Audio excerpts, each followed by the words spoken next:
The future is hidden within these realities. Selected translations from Factory Stories. From Chuang No. 1.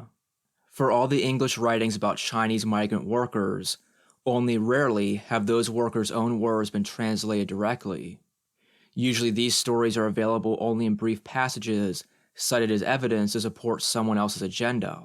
In contrast, a vast body of Nongming Gong, or peasant worker, narratives is accumulated in Chinese, mainly compiled by academics and journalists, as well as a few labor activists. A group called Gong Chao took the initiative of translating some of these narratives into German and other European languages starting in 2008, but English translators have been slow to catch up.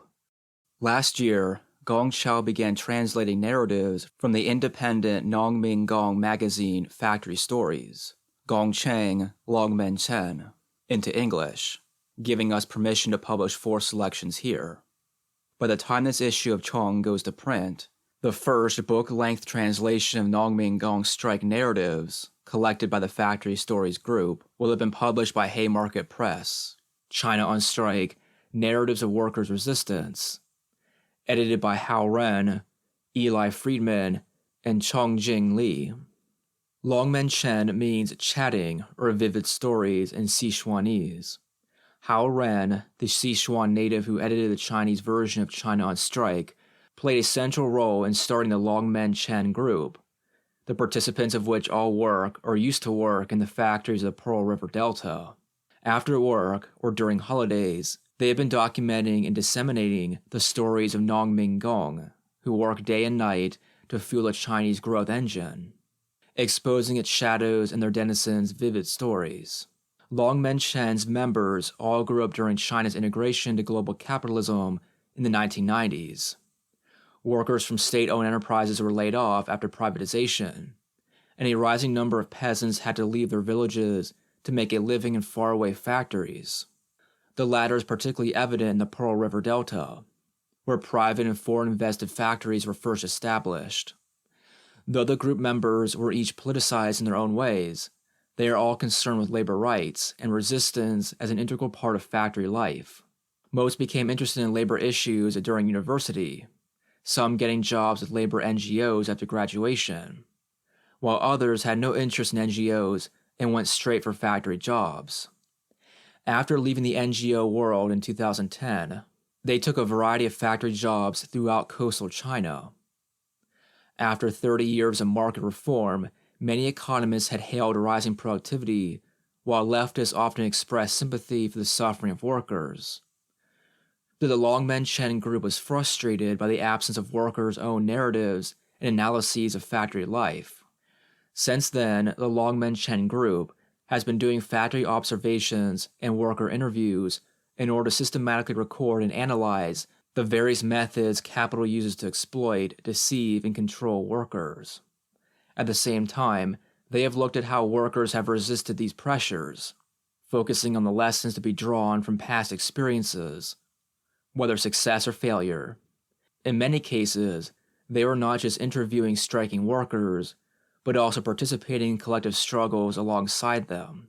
In addition to interviewing workers, the Longmen Chen group has organized reading circles, translated foreign pamphlets, and established international exchanges, unusual in Chinese labor activist and leftist circles, which tend to be rather insular.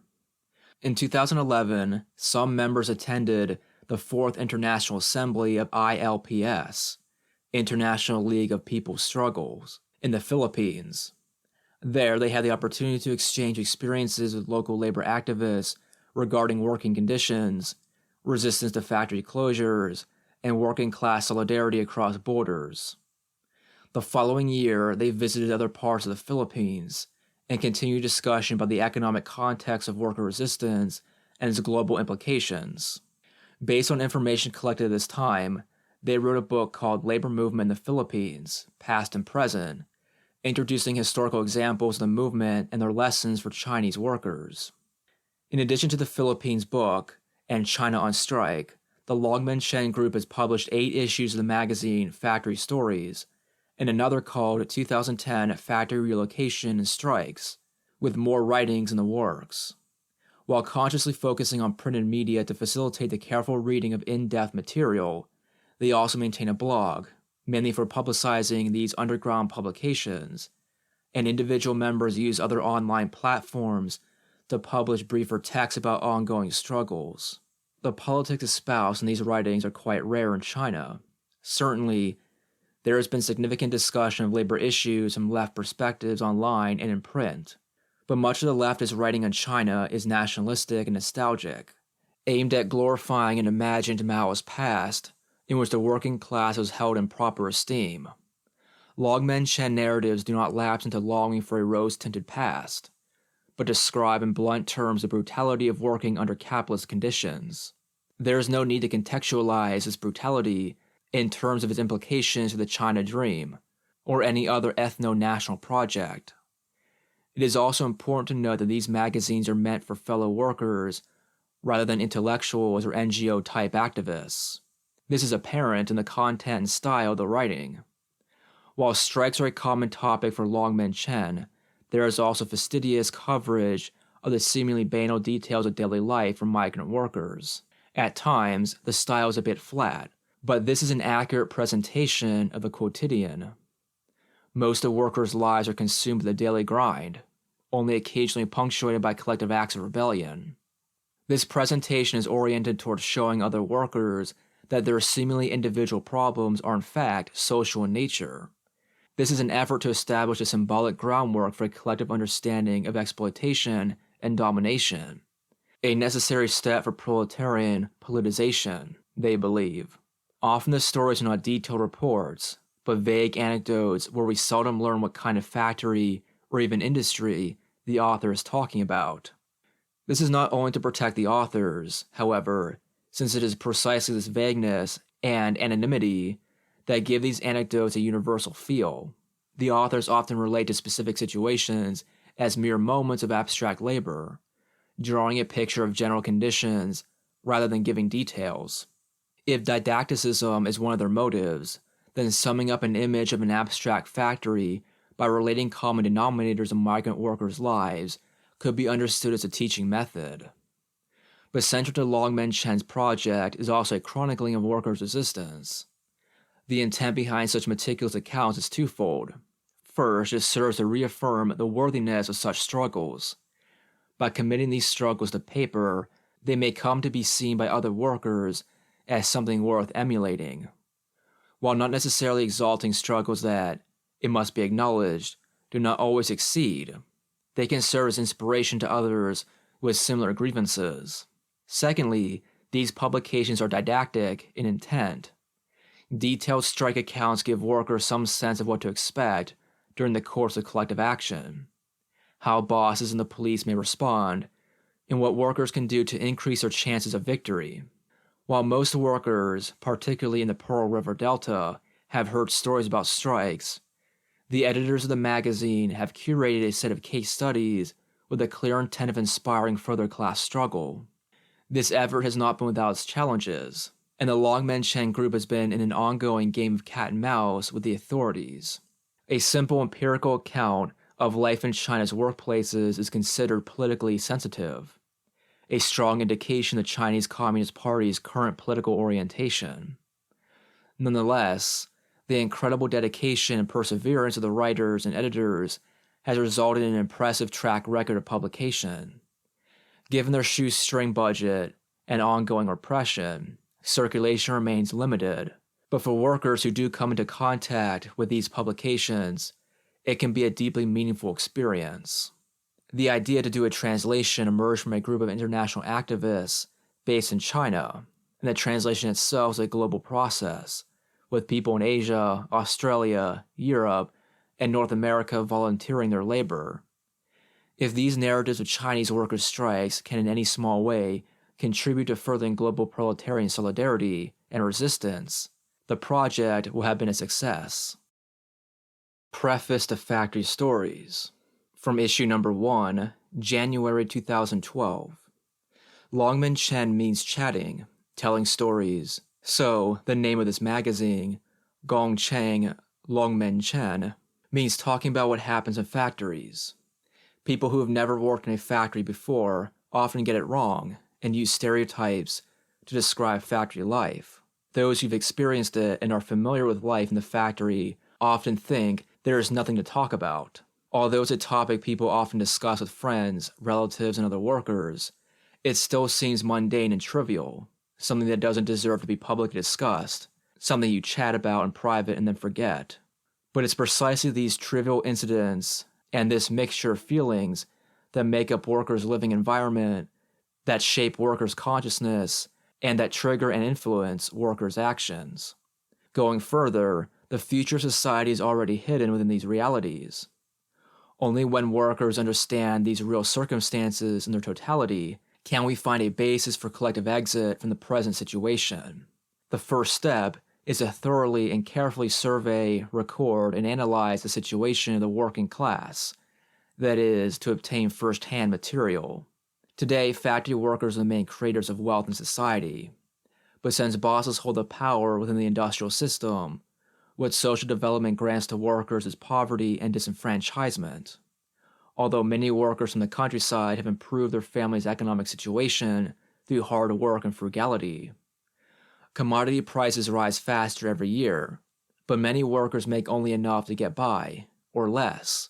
From the 2008 crisis until now, the gap between rich and poor has only increased. But in these last few years, it is easy to notice a transformation of workers' consciousness.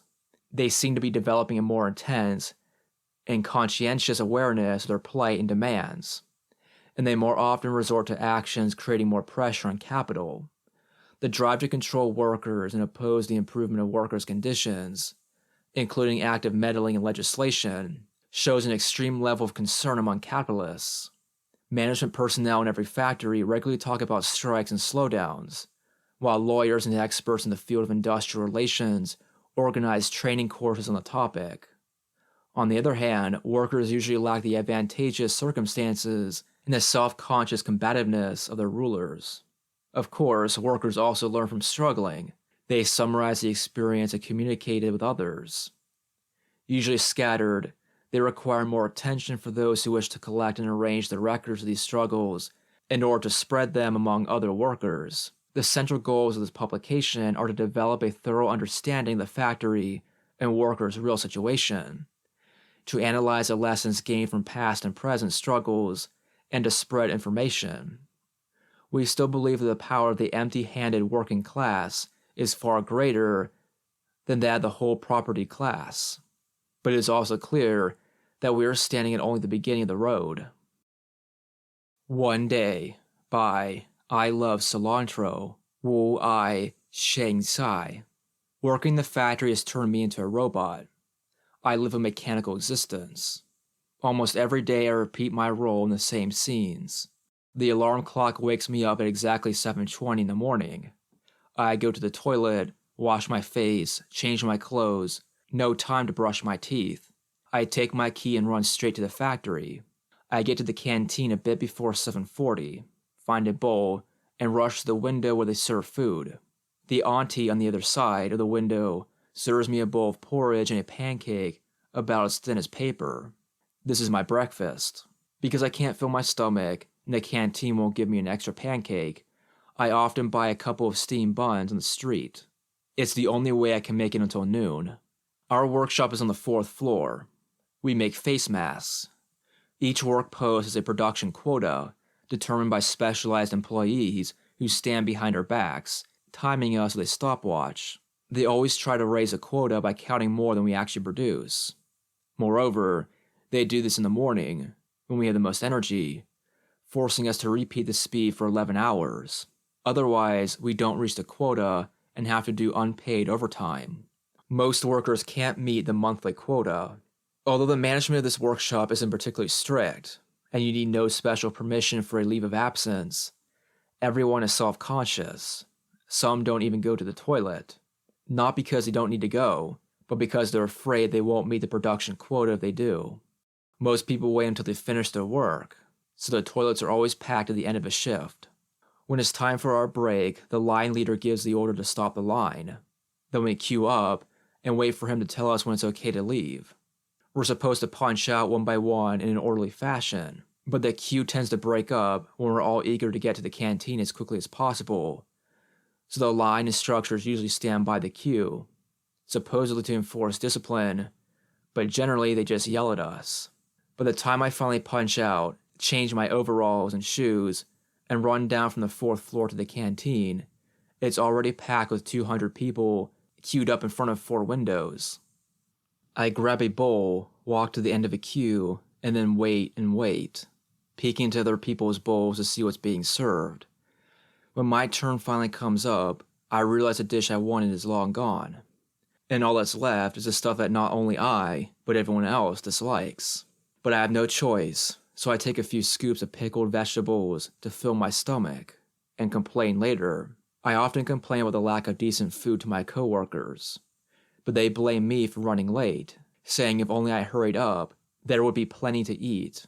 Although I don't argue, I'm always thinking that with a certain amount of people and a certain amount of food, it shouldn't matter who arrives first or last. Even if I came earlier, that would just mean someone else wouldn't get to eat.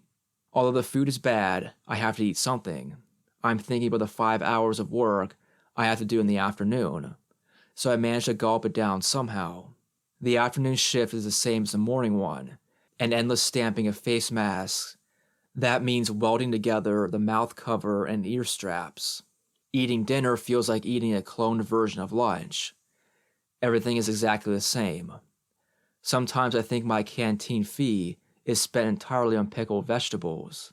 It's not worth it, but there's nothing I can do. Going outside to eat takes too much time, and I'm sure the street stalls are even less sanitary than the canteen. Although my coworkers sneer at hearing this, I keep hoping the canteen will improve. After dinner, there are 2 more hours of overtime. This is the easiest part of the day, since we know it's almost over at least. As we get close to the end, everyone grows excited, as if we're about to be liberated. That's why we work really fast in the evenings and seem incredibly energetic. We're finally done, freed, and after walking out the factory gate, the fatigue weighing down my body unconsciously melts away into the noise of the commercial district. I also forget the repression of the shop floor, as if all that's left is the unbearable physical exhaustion. Only then do I realize that I really spent myself in the workshop. I repeat this kind of existence day after day, on the shop floor, unable to see the sun, seldom going to the toilet even once. It goes so far that I'm afraid the sunlight will hurt my eyes. Although this is just one day, perhaps this will be my entire life, as long as I'm affirming my labor power in the factory. Looking back on 20 years in Shen Chen's factories. By Hao Ren. I was born in 1963. At 15, I finished junior high and left home to look for work. Since coming to Guangdong in 92, I've worked in a lot of factories. I remember garment factories run by bosses from Hong Kong, Taiwan, Guangdong, Fujian, and even a few from Henan. There were small differences between bosses from different places. Hong Kong bosses were a little more generous. I guess they had more money, so they treated you a bit better. But all bosses are pretty much the same. As they say, everywhere you go, all crows are black. As soon as you get out of a wolf's den, you'll find yourself in a tiger's mouth. The biggest cheapskates were the fucking Taiwanese bosses. They were the harshest managers. Can working for them even be called work? They would often assault and beat you, threatening to fire you the moment you disobeyed, or hitting you whenever things didn't go 100% according to plan. But Taiwanese bosses weren't just cruel themselves. They also kept brutal security guards. Hong Kong bosses also kept security guards, but they didn't beat people, or at least not as often. So the Taiwanese bosses were the biggest tyrants. Management has changed over the past few years. At least it's become more humane. The other thing is, management personnel smartened up a little. They figured something out, that they too are only workers. In the past, they all thought, I'm special, I'm this and that, I'm a manager. But what happened when they got fired? They turned out to be no different from us. In the past, management personnel were all extremely stupid, doing all they could to kiss the boss's ass and fuck with the workers just to keep their jobs a bit longer. They would think, I'm working on the free market now. there's nothing I can't take care of. So they hit the workers that much harder. Like the security guards for Taiwanese bosses, they would think, I'm the shit. I work my ass off beating up people for the boss. I'm doing well, aren't I? The boss respects me. There are different reasons why today's factories are more humane than before. The first major reason is that the government changed a bit. Secondly, there's been some changes in publicizing legal knowledge. Third is that workers are starting to wake up. I myself am one of these workers. In the past, there were many managers and bosses who would beat up workers, some hitting so hard that they broke people's arms and legs. You would see this quite often, but in the end, they learned that it would only come back to them. When they came out of the factory, they would often be attacked by gangsters and vagrants. Now, a lot of managers have finally come to understand how things work. The boss's attitude towards workers has always changed due to pressure from different sides. One side is the government, the other is, well, wherever there is oppression, there is resistance. I once had a really mean boss.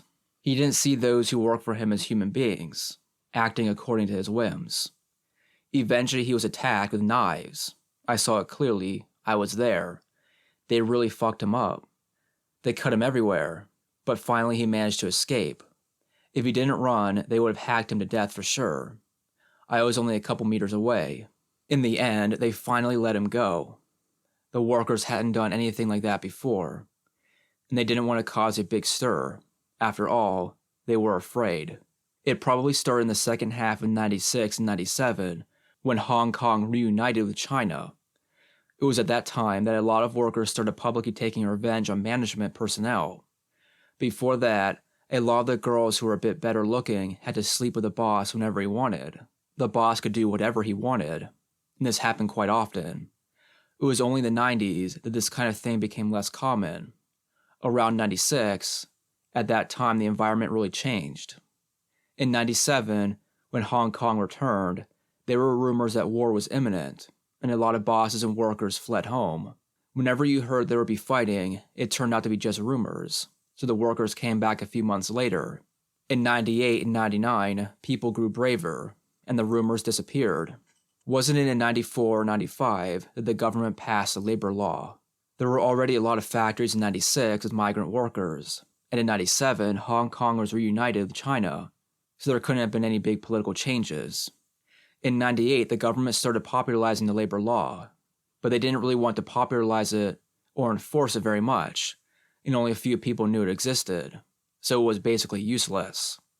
As more and more factories opened up, one could choose where to work, and the attitude was, if they don't need me here, I'll just go somewhere else.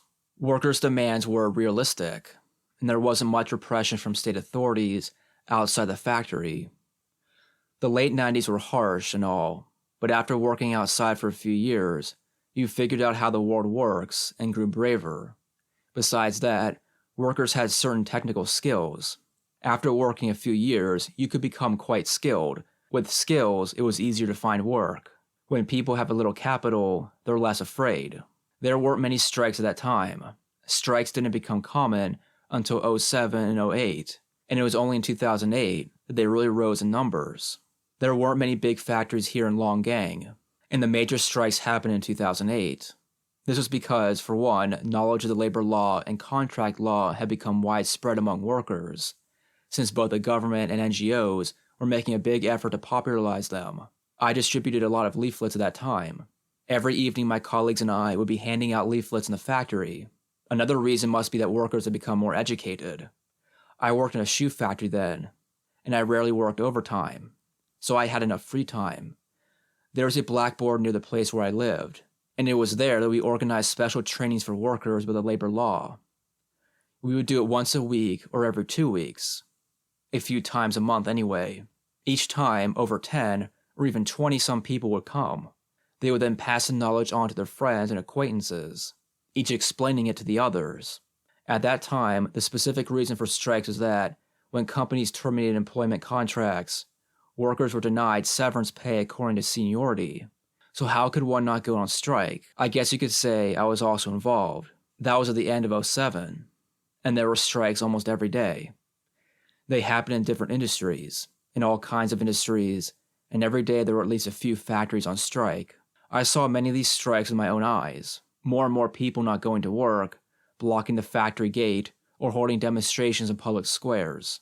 If you talk to the workers who participated in these strikes, you'd have to say that every strike was a success, or at least that striking was better than not, since bosses were always made to pay for damages and had to pay the workers.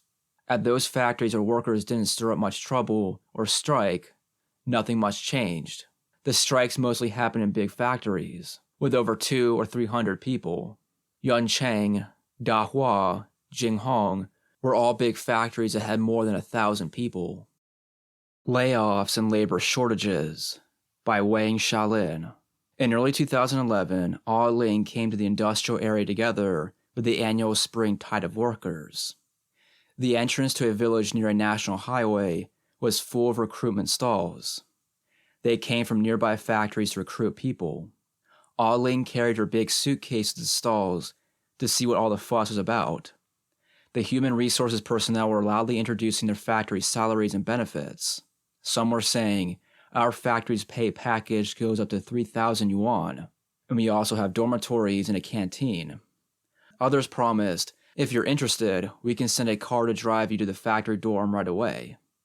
Someone who was recruiting security guards started dragging away little Audiobook, saying that if she agreed to take the job, she would get the easiest work imaginable. A job at a certain hospital where she would have both fun and lots of free time. The whole scene looked spectacular, as if a fat pig had just escaped from its sty, and it made people feel as if their social standing had suddenly risen. Not long before that, almost all the news media were bellowing about the shortage of labor in the coastal industrial areas, exaggerating the whole thing without restraint. Everybody was saying that this time salaries would go up for sure. Nonetheless, Audiobook soon discovered that, although the human resources staff at this job fair were shouting that the monthly pay package is more than 3,000 yuan and so on, when you looked at things more closely, you realized that the basic wage is no higher than the legal minimum wage, and that the so-called salary package already included compensation for more than 3 hours of overtime per day. After she spent some time looking for work, Audiobook slowly started to understand the so-called labor shortage issue. In the past, when there was not yet an overabundance of bosses, there were plenty of workers and bosses that could pick out whomever they wanted at will. Young, unmarried, obedient, nimble-fingered girls. Slowly these girls started turning to mothers. As the industry developed, there came to be too many bosses, and this made it more difficult to choose the workers they wanted. In that past, bosses did not hire male workers, but now they were forced to employ a certain number of men. Likewise, the acceptable age for workers gradually rose from 25 to 30, 35, 40, or even higher. Bosses unable to hire enough people started using more clever methods, such as trying to prevent workers from quitting. So when bosses complain about the labor shortage, they don't mean a lack of people, but a lack of young, obedient, hard-working, agile, and female workers. This does not mean that mothers and men are becoming more highly valued. People who call this gender discrimination are right, but this kind of discrimination has nothing to do with the so-called feudal mentality or outdated notions, since what are at stake are the boss's concrete interests. They want their horses to run, but they don't want to feed them. Now, when there are not enough healthy, strong, and tame horses, the bosses complain, and this has been resonating for years. Audiobook decided to find an office job because office work tends to be easier than manual labor and allows more free time. She applied for this kind of job in many factories, but they all turned her down on the grounds that she lacked experience. Finally, Audiobook managed to get hired for an office job by some factory. It was not that they were so kind-hearted that they took her in, but because she composed a CV claiming she had experience. And although she never worked in an office before, she mastered her task in half a month. In fact, most of the work is quite easy, though it can be a bit complicated. You just have to fake it for a while, and when you become familiar with the products and work process, it turns out to be no big deal. The problem is that even in the conditions of a labor shortage, bosses are unwilling to spend additional money on training. They hate training unskilled workers and prefer hiring skilled people or even going to other factories to steal their skilled workers. There was a lot of fuss about the labor shortage in Audiobook's factory. What kind of shortage? Paint sprayers, unskilled workers, and the office workers are being hired all year long. Spraying paint is poisonous. It smells bad and is hard work. Unskilled labor takes a lot of physical strength. It took a lot of time to find people for these jobs, and there were never enough people to do them. Office work was not so demanding, but the wages were lower. A new employee would get a monthly salary of 1,600 yuan and would have to do an hour and a half of unpaid overtime per day. So all the old employees left, and there was not enough new people to fill their posts. This made the human resources department head nervous as hell all the time. Nevertheless, not long after entering the factory, Aling faced a wave of layoffs. By the end of the year, after the Christmas goods were exported, there was suddenly no more business for Aling's factory, so they canceled overtime.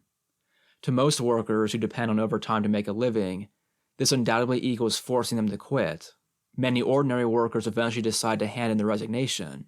One would expect this to have made the boss happy, since it saved him a lot of money that would have otherwise been spent on compensation for laid-off workers.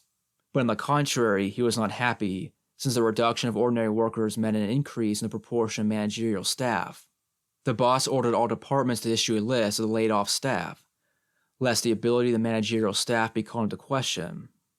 Aling's department, which previously had over 100 employees, lost over 10 people, leaving 80-some, including 4 supervisors, 2 chief supervisors, and 1 manager.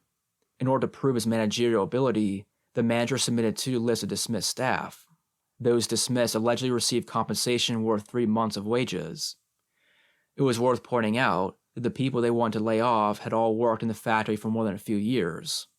There was even talk of an employee who had worked in the factory for 25 years who decided to quit and did not receive 1 cent of compensation. This is how a labor shortage and layoffs miraculously appeared within one and the same factory. Some say these layoffs were due to a bad economic situation, and that the boss suffered great losses. But everybody knows that during the period when they were making fortunes, bosses never increased wages of their own accord. Now that the economy is supposedly in a slump, this does not mean that the companies are losing money, but only that they're not making as much as before. Having talked so much, I just want to explain one thing. It doesn't matter whether the boss complains about a labor shortage or lays people off. In any case, it's all about profit. The boss is weakest when there are fewer workers, so he cannot choose and manipulate the employees at will. When business is good, the boss will talk about goodwill and solidarity, treating the factory as a family and hard work. When business is bad, the boss has to get through the winter, so he is surely right to lay off workers, leaving them cold and hungry. This is the boss's logic.